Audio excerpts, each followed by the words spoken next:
नमस्कार, हिमवंती मीडिया पर आप सभी का स्वागत है। मेरा नाम है प्रीति चौहान। दर्शकों, आज वर्ल्ड हार्ट डे है और हार्ट के पेशेंट हमारे देश में लगातार इनकी संख्या बढ़ती जा रही है, जो कि बेहद चिंतन और चिंता का विषय है। फिलहाल इन सब समस्याओं से कैसे हम अपने आप को बचा सकते हैं और क्यों ये प्रॉब्लम्स होती है, उस बारे में बातचीत करने के लिए हमारे साथ कार्डियोलॉजिस्ट सोडी साहब है, जो आज हमें जानकारी देंगे वर्ल्ड हार्ट डे पर। इनसे हम बहुत सारी चीजें सीखेंगे, सुनेंगे और अपने दर्शकों को भी बताएंगे कि इन सभी समस्याओं से कैसे बचा जा सकता है। सर, सबसे पहले तो आपका बहुत बहुत स्वागत है। Thank you. और साइन हॉस्पिटल पाउंटा साहिब, जो कि कार्डियो का बहुत स्पेशलिस्ट हॉस्पिटल है, यहाँ पर ये कार्यरत है पिछले काफी समय से और दर्जनों केसेस ये हैंडल कर चुके हैं, तो उसके बारे में भी सर से डिटेल में बातचीत करेंगे। फिलहाल सर, मैं चाहती हूँ आप बताएं कि ये जो आजकल कॉमन बीमारी है, आप मुझसे बेटर जानते हैं कि हर एक पर्सन इससे ग्रसित है, महिला हो पुरुष हो, कहीं ना कहीं हार्ट की दिक्कत आ रही है। इसका बेसिक रीजन क्या है? मैडम, हार्ट की जो प्रॉब्लम्स आ रही हैं, इसका सबसे मेन कारण एशियन कम्युनिटी में है हमारे जीन्स। वेस्टर्न कंट्रीज के मुताबिक हम लोग जेनेटिक जिस मेकअप से बने हैं, हमारे पास कार्डियक के जो इश्यूज हैं वो वेस्ट से अलग है और शायद कहीं हमारी कोएगुलेशन फैक्टर या कोएगुलेशन ज्यादा है, इसलिए हम लोग ज्यादा हार्ट अटैक से पीड़ित रहते हैं।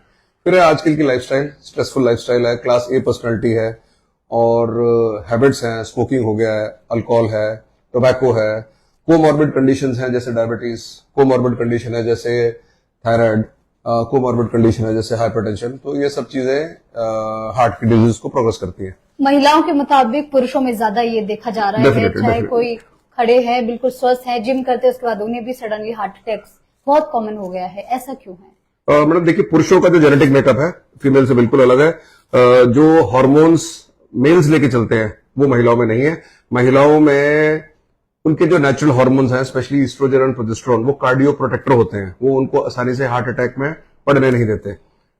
मेल पुरुषों में ये हार्मोन्स नहीं है और इसके चलते हार्ट ज्यादा स्ट्रेस में आता है। और हैबिट्स भी नेचुरली आप देख ही रहे हैं, लाइफस्टाइल बॉयज का बिल्कुल अलग है, मेल्स का अलग है, फीमेल्स का अलग है। क्योंकि एक डॉक्टर को ऐसा कहा जाता है परमात्मा का, भगवान का दूसरा रूप कहा जाता है, और जिस तरीके से आप केसेस को हैंडल करते हैं, पेशेंट को हैंडल करते हैं, बहुत पॉजिटिविटी के साथ उनको उनकी भाषा में समझाते हैं। कोई बुजुर्ग है उस तरीके से, कोई बच्चा है उस तरीके से, तो एक डॉक्टर का अपने पेशेंट के प्रति कितना जरूरी है, इतना पॉजिटिव रहना, इतना खुश रहना। 100%। मैं तो मैडम ये मान के चलता हूँ कि आप जब पेशेंट को ओपीडी में देखते हैं, it should be like a family environment. हमें उनसे ऐसे डील करना है। हर जगह ऐसा नहीं होता है। ये मैडम हर डॉक्टर को कोशिश करनी चाहिए। हर पेशेंट हमारा परिवार है। जैसे घर में हम किसी भी फैमिली मेंबर्स को एड्रेस करेंगे spontaneously, naturally, without any inhibition, कोई उसमें बनावट नहीं होगी। हमें हर पेशेंट से ऐसी बात करनी है। जी सर, क्या ग्रामीण और शहरी इलाकों में हार्ट पेशेंट में या हार्ट प्रॉब्लम्स में कोई डिफरेंस होता है एनवायरमेंट का? डेफिनेट मैडम, ये फर्क आता है क्योंकि city based pollution, city based stress, class ए पर्सनालिटी सिटीज में ज्यादा देखी गई है। विलेज लाइफ रिलैक्स होती है और खान पान भी थोड़ा ट्रेडिशनल होता है, नेचुरल चीजें ज्यादा हैं, आप ज्यादा ऑक्सीडेटिव चीजें लेते हो, एंटीऑक्सीडेंट्स आपको ज्यादा मिलते हैं, तो स्ट्रेस लेवल कम है।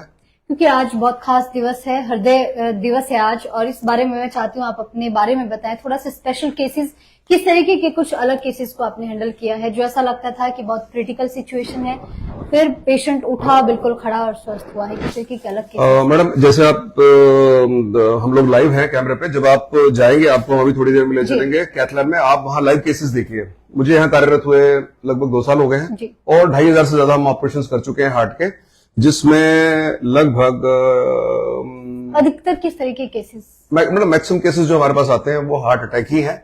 उसके बाद पेशेंट्स ऐसे आते हैं जो हार्ट ब्लॉक में है, जिनको पेसमेकर की जरूरत पड़ती है या जिन्हें बाईपास की जरूरत पड़ती है, या वो पेशेंट्स जिनको हम कोई एडवांस लेवल का केयर देते हैं, intensive care based, CC based.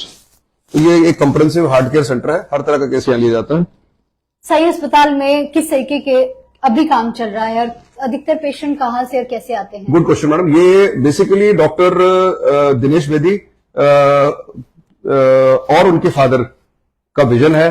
Doctor Dinesh Bedi के फादर शायद पाउंटा बेस्ड हैं और वो ही was a principal here in a leading college, और खुद डॉक्टर बेदी फ्रंट फुट से अपने चारों हॉस्पिटल्स को चला रहे हैं, जिनमें उनका एक सेंटर कार्डियक का अंबाला है, एक सेंटर इनका पाउंटा में है। हमारे पास श्री साई हॉस्पिटल नाहन से भी पेशेंट यही रेफर होते हैं, मेडिकल कॉलेज से भी आते हैं, सिविल से भी आते हैं। और 2 साल की वर्किंग का बताता हूं मैडम। ओपीडी पे हम लोग हर मंथ लगभग 2000 पेशेंट देख लेते हैं। इस 2000 पेशेंट में ये मान के चलिए मैक्सिमम लोग हमारे पोंटा के सराउंडिंग एरिया के हैं, Yes, sir. In the range of let us से 100 किलोमीटर। दूसरे पेशेंट आते हैं बट 100 किलोमीटर के अंदर का पेशेंट हमें मिलता है। अधिकतर हम देख रहे हैं युवा जो है वो हार्ट प्रॉब्लम का शिकार हो रहा है। अभी हमने देखा चंबा का एक वीडियो जहां मंच पर रामलीला चली हुई है और अचानक से रावण का रोल निभा रहे एक युवा गिर कर पड़ जाते हैं। तो युवाओं में अधिकतर ये प्रॉब्लम देखी जा रही है। क्या उनका लाइफस्टाइल के कारण ऐसा है? वन रीजन ये है मैडम, मीडिया में आपने ये भी देखा होगा कि यंग पेशेंट्स को जिम करते हुए अरेस्ट हो गया, यंग पेशेंट्स को वॉक करते हुए अरेस्ट हो गया, ट्रेडमिल पे अरेस्ट हो गया। ये सडन रीजंस हैं।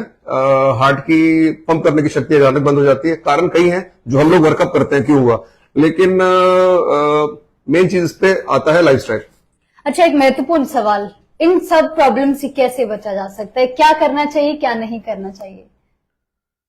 क्या करना चाहिए और क्या नहीं करना चाहिए? सबसे पहले ताकि हार्ट से संबंधित प्रॉब्लम सबसे पहले खुश रहना चाहिए, खूब खुश रहना चाहिए और घर में भी हंसना चाहिए, मीडिया पे भी हंसना चाहिए, कैमरे में भी हंसना चाहिए। लाइवली रहना है और लाइवली रहने का मतलब है हम अपने अंदर वो हार्मोन्स जागृत करते हैं जो हमारी हार्ट और वेसल्स को हेल्दी रखें। और जैसे हम कहते हैं कि स्ट्रेस है, स्ट्रेस लेवल लेने से बॉडी के अंदर इतना ज्यादा सिंपैथेटिक ड्राइव राइज हो जाता है, वो हमारी वेसल्स को कस देती हैं। और जब हमारे ब्लड फ्लो का संचालन स्लो हो जाता है, ऑटोमेटिकली ब्लड प्रेशर बढ़ना, हार्ट के ऊपर स्ट्रेस बढ़ना और हार्ट के अंदर ऐसे फ्री रेडिकल्स निकलना जिसमें हार्ट की मसल डैमेज होना शुरू हो जाती है। तो बी हैप्पी। सर, इससे पहले भी जब हमारे बुजुर्ग रहे थे उस समय भी काफी प्रॉब्लम्स होती थी, संसाधन भी ज्यादा नहीं होते थे, उस टाइम इतना डिप्रेशन और स्ट्रेस नहीं होता था रादर देन दिस टाइम। तो आजकल इतना क्यों है? युवा क्यों इतना स्ट्रेस में है और क्यों इतना प्रॉब्लम? लाइफ कॉम्पिटिटिव हो गई है मैडम, कॉम्पिटिशन ज्यादा है, पॉपुलेशन पहले से बहुत है। 1960s में जो लोग मेडिकल लाइन में डॉक्टर्स बनना चाहते थे उतना कॉम्पिटिशन नहीं था। 2025 में जिसको डॉक्टर बनना है, मेडिकल लाइन में आके कोई फील्ड पकड़नी है, लेवल ऑफ कॉम्पिटिशन ज्यादा है। तो नेचुरली कॉम्पिटिटिव सबसे बड़ा स्ट्रेस फ्री कैसे रहेंगे? स्ट्रेस फ्री कैसे रहे मैडम? ये तो madam basically it's lifestyle management, it's a lifestyle management. अगर हमें स्ट्रेस फ्री रहना है तो इसके लिए एनवायरमेंटल एक कारण हो गया और हमारा सेल्फ एक कारण हो गया। तो एनवायरमेंटल से हम देखें कि बाहर से हम उत्तेजित ना हो, बहुत ज्यादा हम स्ट्रेस ना लें, बहुत ज्यादा हम ऐसी चीजों की तरफ ना जाएं जिसमें हम लोग मेंटली पूरा चैलेंज रहे। डाइट आपके सामने ही है, गुड एंटीऑक्सीडेटिव डाइट, सरल भोजन, बेसिक लेंटिल्स, बेसिक दालें, basic rice, basic chapati, good amount of fruits, good amount of vegetables. खाना महंगा नहीं होना चाहिए, खाना फ्रेश होना चाहिए। फ्रेश होना चाहिए। सर, वर्तमान स्थिति आप देख रहे हैं कि कैसी है हृदय रोगों को लेकर, आप भविष्य कैसे देखते हैं? नहीं but everything is planned, everything you have to plan. जब तक हमारी एज यूथ में है, मैं कंजेनाइटल डिजीज को नहीं ले रहा हूं, मैं आने वाले 10 सालों में मैं उसको बताता हूं मैडम। जो हमारी बाय बर्थ की प्रॉब्लम्स है वो हमारे हाथ में नहीं है, वो हमें मिली है ईश्वर से, उसे हमें रेक्टिफाई करना है दवाई से या ऑपरेशन से। लेकिन जो बीमारियां हमारी इंड्यूस हो जाती हैं समाज में आके, वो हमें उससे बचना है। और नेक्स्ट 10 years तक अगर हमें हेल्दी रहना है तो लाइफस्टाइल ही हमें कंट्रोल करना पड़ेगा। इसमें भोजन भी आ गया और वातावरण भी आ गया। हृदय रोगों से बचने के लिए मैं चाहती हूँ आप दर्शकों से कोई ऐसी बातें जो आमतौर पर नॉर्मल भाषा में वो समझ भी सके और उन चीजों को फॉलो भी करें, क्योंकि आज वर्ल्ड हार्ट डे है।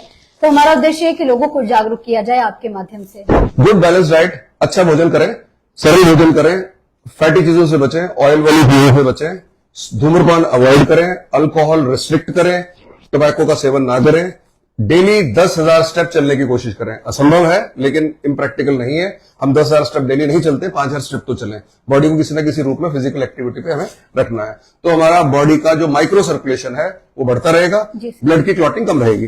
किसी को कोई हार्ट से संबंधित समस्या नहीं है, इसे जांचने के लिए किस तरह के या कौन से टेस्ट हो सकते हैं? Well done ma'am. तो रूटीन में कोई भी व्यक्ति ये टारगेट बना ले कि साल में जब मेरा जन्मदिन वाला मंथ है, जो मेरा जन्मदिन का मंथ है, उस मंथ में मैं हर साल अपने लिए स्क्रीनिंग कराऊं अगर वो 25 ईयर से ऊपर है।